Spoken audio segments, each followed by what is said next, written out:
¿Qué es la termodinámica?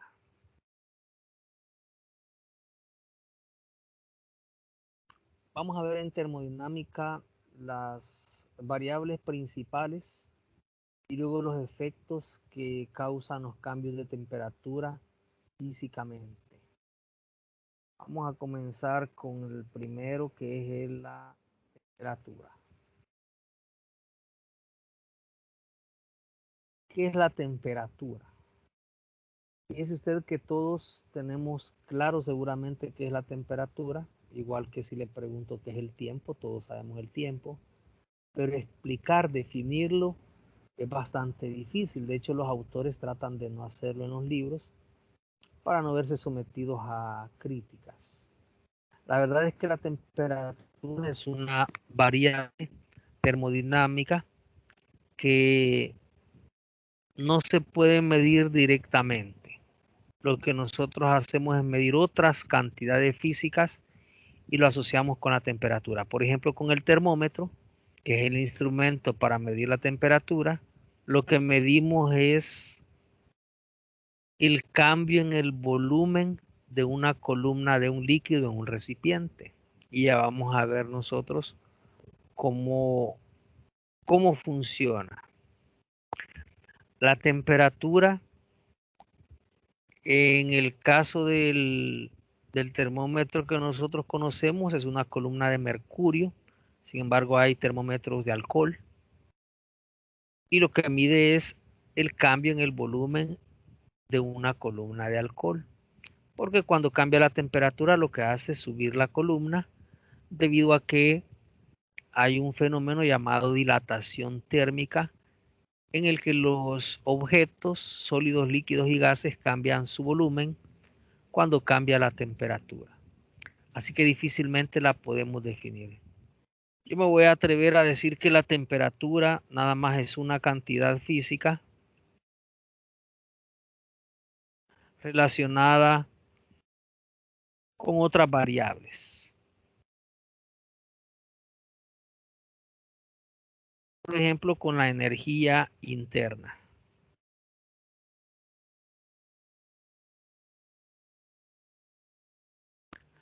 de los materiales. Es decir, que podemos decir que cuando la energía interna aumenta, eso es porque la temperatura ha aumentado. En el tema de explotación de energía geotérmica, que es la energía que se utiliza del centro de la Tierra, como aquí en los ausoles, en la generadora de aquí ¿qué es? De Aguachapán, lo que hacemos es utilizar la energía que proviene del centro de la Tierra, la convertimos en trabajo y luego en energía eléctrica. En termodinámica vamos a decir que en el caso de los gases, la energía interna la podemos medir de acuerdo a una ecuación. Nosotros no nos vamos a meter en eso, solo los que llevan termodinámica como asignatura van a descubrir que hay una ecuación, hay una formulita para calcular la energía interna de los gases monoatómicos y otra para los gases poliatómicos, y todas dependen de la temperatura de la constante de gas ideal. También vamos a decir que está relacionada o refleja las fuerzas de enlace entre las moléculas. Es decir, todos los materiales o todo lo que nosotros conocemos está compuesto por moléculas. Las moléculas están enlazadas y hay diferentes tipos de enlace que usted aprendió en química o estudió en química, en bachillerato y acá en la universidad, los que han llevado química. En esa química nosotros analizábamos los enlaces covalentes, enlaces bivalentes y otros tipos de enlaces. Esos enlaces lo que reflejaban era una fuerza que une a las moléculas. Y esas fuerzas se pueden romper. Si la temperatura aumenta, las fuerzas se debilitan. las moléculas se van separando y habrá un momento que puedan definitivamente separarse. Ese es el caso, por ejemplo, del agua. Cuando el agua está en su estado sólido, las moléculas de agua están unas muy cerca de otras y las fuerzas de enlace son tan fuertes que usted no puede separarlas. Cuando usted aumenta la temperatura del agua, es decir, por ejemplo, la expone al medio ambiente, del estado sólido cambia al estado líquido. Nosotros vamos a analizar ese problema. Y lo que hace con las fuerzas moleculares es que se debilitan. Y ahora sí ya puede separar las moléculas. Usted puede separar un recipiente que tiene medio litro de agua, lo puede vertir en dos recipientes, uno con cuarto de litro cada uno, sin ningún problema, porque puede separar las moléculas. Y si lo sigue calentando y pasa de 100 grados Celsius, usted puede separar definitivamente las moléculas y se volatilizan, se convierten al estado gaseoso. Entonces podemos decir que si la temperatura aumenta, las fuerzas de enlace se van deteriorando y hasta que logra usted evaporarlo. Eso ocurre también con los líquidos, con los sólidos. Por ejemplo, usted toma plomo, el plomo está en estado sólido, lo calienta, lo convierte al estado líquido, las moléculas las puede separar más fácilmente. Y si usted lo sigue calentando, se evapora. Así que tenemos la creencia que en nuestro ambiente hay bastante plomo. Y es uno de los problemas ambientales que tenemos. Esto en vista que el plomo se utiliza en el proceso de producción de la refinería. Y entonces hay partículas de plomo en la gasolina. Algunas gasolineras dicen que venden gasolina sin plomo. No sé si eso sea cierto porque no sé qué proceso hacen para que ocurra eso. Entonces esa gasolina cuando se quema, la alta temperatura hace que el plomo se vaporice. Y entonces en el ambiente anda plomo. Los metales, al absorberlos en nuestro organismo, se solidifican. Y tenemos un organismo tan perfecto que hay por ahí una parte que se encarga de recoger todos los cuerpos extraños, partículas extrañas, y trata de expulsarlo. Y ese es el sistema excretor, los riñones particularmente. El tema es que esas partículas sólidas dañan los pulmones, perdón, los riñones. Entonces aparecen los problemas renales. Yo no sé si usted recordará un problema aquí que fue más político que real, pero nosotros teníamos acá en el sitio del niño una fábrica, no era nuestra, era una multinacional que fabricaba baterías de vehículo. Y las baterías de vehículo llevan un buen contenido de plomo.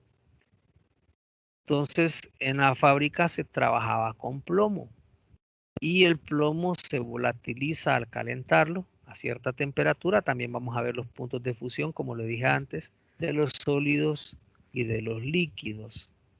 Entonces la gente ahí absorbió y esa zona del país es una de las zonas más afectadas ¿por qué? Por la insuficiencia renal. O sea, hay mucha gente que tiene ese problema. Nunca, bueno, hubieron muchos procesos legales, pero tenía que ser El Salvador y nadie respondió por estas personas. En Estados Unidos, usted hace una demanda con una compañía de esas, la gana y le dan cientos de miles de dólares como indemnización, como parte de la restitución civil, digamos. En El Salvador tenemos un código civil que en realidad no funciona. Usted demanda al Estado, por ejemplo, yo conozco algunas personas que estuvieron confinados más de 40 días, que era lo que los iban a confinar con esto de la pandemia porque venían ingresando del país.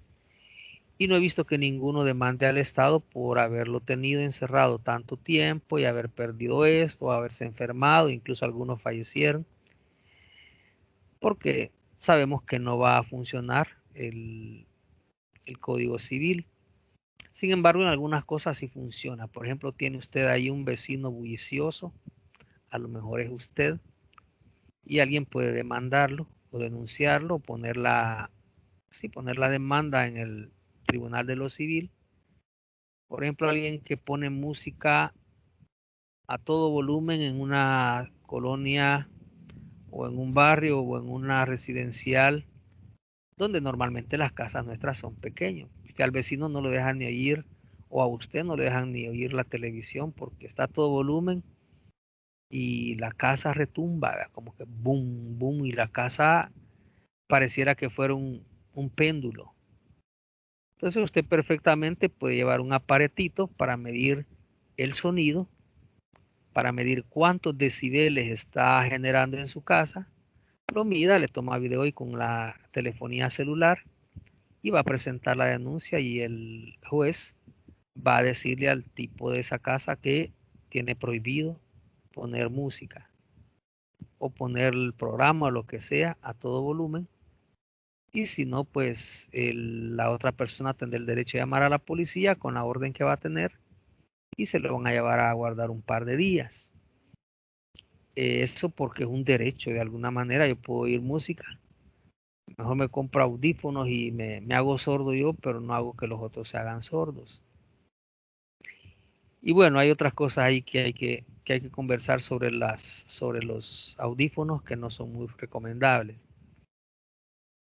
Porque no es lo mismo que esta persona esté oyendo esa música a ese volumen con una distancia entre el emisor y el receptor que él es, o que es él, a que se lo ponga en el oído. Por muy suave que lo tenga, la frecuencia, la amplitud del sonido, la vibración, es mucho más fuerte en el tímpano y eso es lo que lo daña, igual que un motor. El motor después de tanto trabajar se muere, igual que nuestro corazón, y entre mayor sea la frecuencia y la amplitud, pues más rápido se deteriora. Entonces los audífonos tampoco son recomendables por si usted no lo sabía.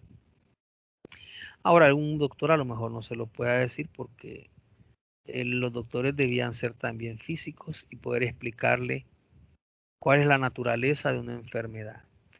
Yo he pensado siempre que en El Salvador de aquí en unos 10 años, aunque ya lo vamos a comenzar a ver, muchos salvadoreños desde los 40 van a comenzar a utilizar, ¿cómo se llaman? Aparatitos para el oído, para escuchar, que van a ser sordos pronto. Los que usan audífonos con frecuencia y a mucho volumen. Por suerte, los audífonos antes eran muy caros, hoy hasta de 50 pesos hay. Antes un par de audífonos valía $2,000 y no hace mucho tiempo, le diré hace unos 5 años, 6 años. Recuerdo que un amigo mío, un señor ya que ya falleció hace unos días, eh, me dijo que iba a comprar audífonos. Digo, ¿cómo se llama así? Audífonos, serán aparatitos para los sordos porque ya no escuchaba y que le costaron $2,000. Y hoy he visto en el internet que valen 50 pesos. Así que no va a salir caro, pero bueno, va a ser un problema. Vamos a decir en realidad que la temperatura está relacionada con otras variables. En los gases, por ejemplo, está relacionado con el volumen que ocupa el gas, etcétera. Vamos a pensar nosotros y con eso vamos a cerrar en tres sistemas. Vamos a pensar lo voy a poner aquí. Le voy a poner escalas de temperatura.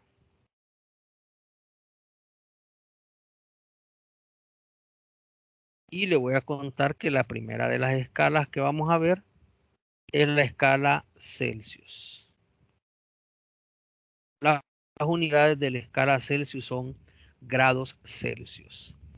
Esa C no significa centígrados, así que vamos a tratar de comenzar a eliminar los que hablamos de grados centígrados. Nuestra escala se llama grados Celsius.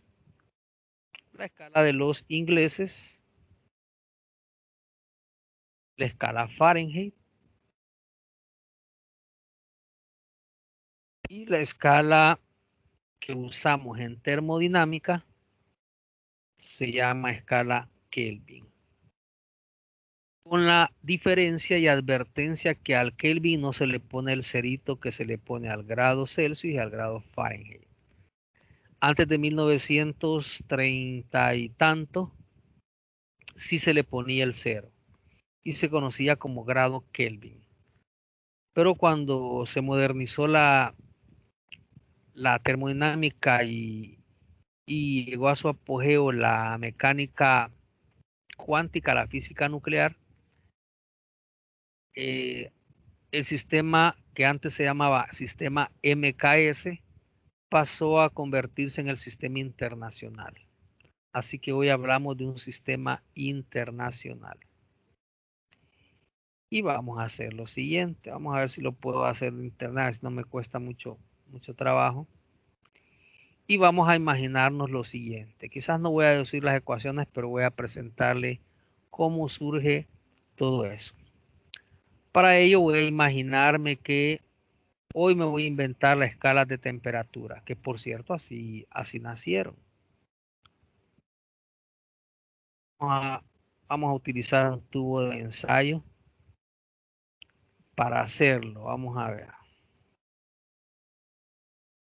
Vamos a suponer que cada uno de esos personajes llamados de apellido Celsius, no sé el nombre, Frederick creo que es, porque en física todos se llaman Federico. Vamos a pensar en Fahrenheit y vamos a pensar en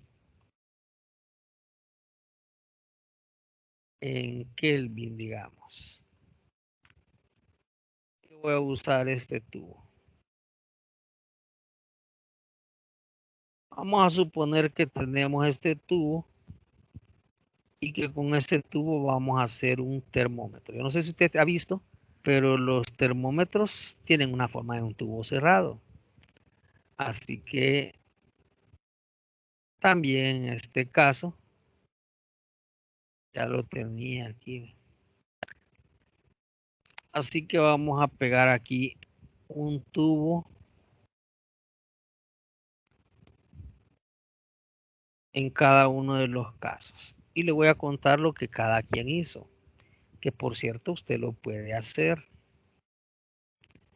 Por ejemplo, alguien dice, yo voy a inventarme una escala de temperatura y se la inventa. Así se la inventaron estas personas.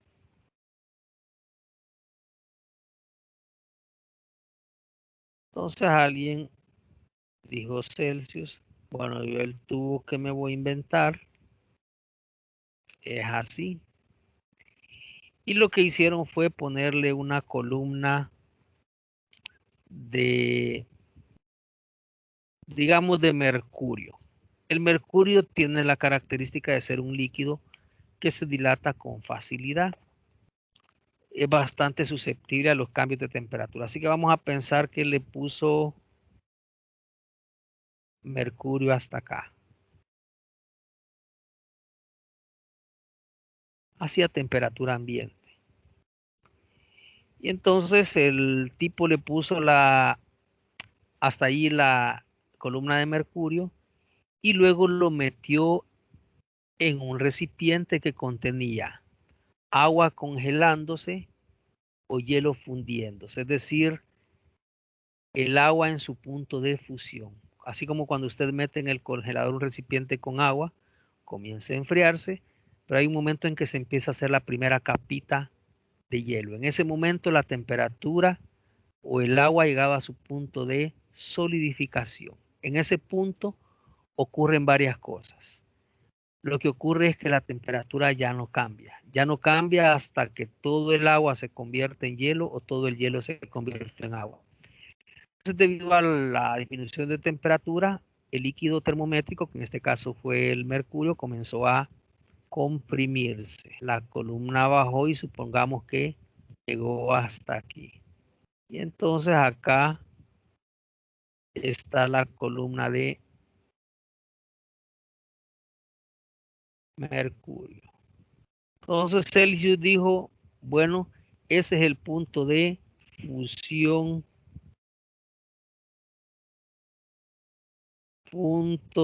fusión del agua. Y a Celsius le dio la gana ponerle 0. Así fue, a él le dio la gana ponerle 0 y a partir de ese entonces el agua en su punto de fusión o de solidificación está a 0 grados Celsius. Eso quiere decir que el agua comienza a enfriarse y cuando llega a 0 grados Celsius comienza a solidificarse. O igual el hielo, usted primero saca el hielo del congelador, está blanco, duro, lo pone en el medio ambiente y usted no ve que comienza a convertirse en agua de una vez. Primero el hielo va a cambiar de color, comienza a hacerse menos blanco cada vez hasta llegar a una especie de color transparente con un pequeño núcleo blanco y comienza a fundirse. En ese momento la temperatura de ese hielo es 0 grados Celsius. Muy bien, luego lo sacó de ahí, espero que se enfriara y todo eso, y lo metió ahora en agua hirviendo. Cuando el agua estaba en ebullición, el termómetro o el tubo comenzó a calentarse y la columna de mercurio comenzó a subir. Exagerando, vamos a decir que llegó hasta acá. Esto para Celsius y para todos los demás es el punto de ebullición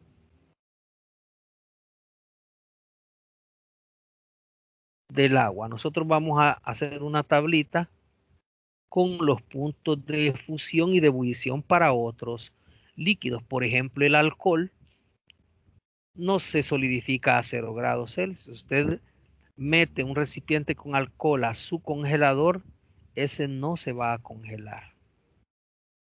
Y si usted lo pone a hervir, va a hacerlo antes de que el agua comience a hervir. Si usted lo pone en una misma cantidad, en unas mismas circunstancias, porque el alcohol se evapora a menor temperatura. Y ese es el principio de la destilación. La destilación es, digamos, agua con alcohol. La chicha, digamos. Usted la pone a hervir y el sistema no comienza a hervir a 100 grados Celsius, porque no solo es agua, también tiene alcohol. Así que ese sistema comienza a hervir a 70 y tantos grados Celsius. Ya vamos a ver cuál es la del alcohol. Y entonces a esa temperatura comienza a hervir. Le ponen un sistema ahí arriba, digamos una especie de boquilla para que el vapor entre en esa boquilla y se mueva por un tubo. Y cuando se está moviendo por el tubo, allá al finalizar el tubo, en todo ese camino se va enfriando y ya no sale vapor, sino que salen gotitas de alcohol. Ese experimento lo hacen ahí en la universidad, tal vez también le digo a Juan que lo hagamos. Y el agua llega hasta, o el alcohol empieza a salir allá por gotas. De repente deja de hervir. Cuando se acabó el alcohol dejó de hervir porque lo hizo a 70 y tantos grados Celsius. Cuando dejó de hervir hay que quitarlo del sistema porque lo que va a comenzar a salir ya no va a ser alcohol sino que agua. Y entonces va a esperar un pequeño tiempo, depende de la llama, y luego va a comenzar a hervir por segunda vez. Ahora lo que está hirviendo es agua porque ya llegó a 100 grados Celsius. Celsius entonces se le antojó decir que este era 100 grados Celsius. Y ahí está un termómetro, miren. Este es 0 y este es 100, así que dijo, ahora a este tubo le voy a poner aquí una marquita a la mitad y este es 50 grados Celsius. Y este será 75. Y este será 25. Y voy a hacer entonces 25 rayitas aquí. Y otras 25. Y otras 25. Y otras 25. Y ahí tengo un termómetro. Mire, mire qué fácil lo hicimos. O sea que cualquiera de nosotros podríamos hacer un termómetro. Ya sea con mercurio, también lo podemos hacer con alcohol que tiene características similares. Y ahí está. Ahora ya lo podemos usar, se lo vamos a ir a poner al chucho, lo vamos a poner en contacto con la piel o con lo que sea del chucho. Y entonces dejamos que se estabilice, va a llegar donde originalmente estaba y se va a comenzar a mover. Y si el chucho tiene 38 grados Celsius, en la rayita número 38 se va a detener y vamos a decir, el chucho tiene 38 grados Celsius. Y nos puede servir. Imagínense ustedes estemos se destruye a la humanidad, como decimos, viene el Armagedón, como andan diciendo algunos, y nos quedamos solo, o se queda solo usted y alguien más, ojalá que un él y una ella, para que sea el otro Adán y Eva, y dicen, bueno, hay que fabricar un termómetro, aquí lo hacemos de esta forma. Lo mismo hizo Fahrenheit.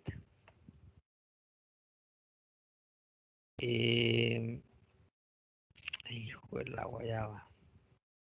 A ver, sí. Lo mismo hizo Fahrenheit. En realidad no sé si hizo lo mismo, pero es lo que cuentan los chismes. Que alguno le copió al otro y hicieron el mismo experimento. Y Fahrenheit entonces tomó un tubo similar.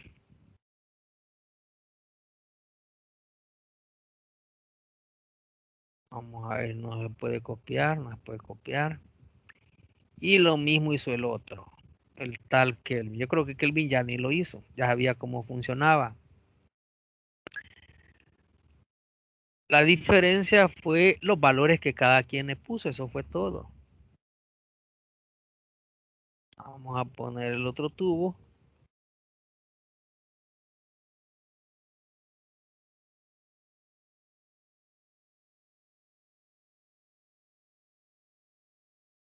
Entonces, vamos a ver si nos sale. Entonces, en el termómetro de Fahrenheit, supongamos que usó el mismo y la misma cantidad, igual acá, en hielo, y luego lo puso a hervir con una diferencia. Fahrenheit dijo, yo aquí le voy a poner 32, ¿por qué no me pregunte? A lo mejor sabe el número de la casa de él, o a lo mejor tenía 32 hijos, nadie sabe. Entonces le antojó ponerle 32. Así que en escala Fahrenheit, el agua se convierte en hielo a 32 grados Celsius, a 32 grados Fahrenheit. Y aquí le puso 212, tampoco me pregunte por qué. De manera que de repente en los países del norte y de Europa comienza a bajar la temperatura. En Europa, por ejemplo, la temperatura alcanza los 45 grados Celsius en algunos lugares, mucho más que aquí en El Salvador. Es decir, hace un calor sofocante, pero también la temperatura baja a menos de 0 grados. Así que cuando baja a 0, comienza bueno, ya hay frío. Y cuando comienza a bajar un poquito abajo de 0, comienza a caer nieve, porque el agua se solidificó. La diferencia aquí es que el tipo ahora en medio ya no era tan chiche poner, mire, 50, sino que tenía que ver cuál es el valor medio de 32 con 212. Así que mejor lo que voy a hacer es contar. Si usted a 212 le resta 32, son 180. Así que Fahrenheit puso acá ya no 100 divisiones como lo hizo Celsius, sino que 180. Así que es por eso que esta escala se llama escalas, o le llamamos nosotros escala centígrada, porque el espacio entre el punto de fusión y ebullición del agua se dividió en 100 partes.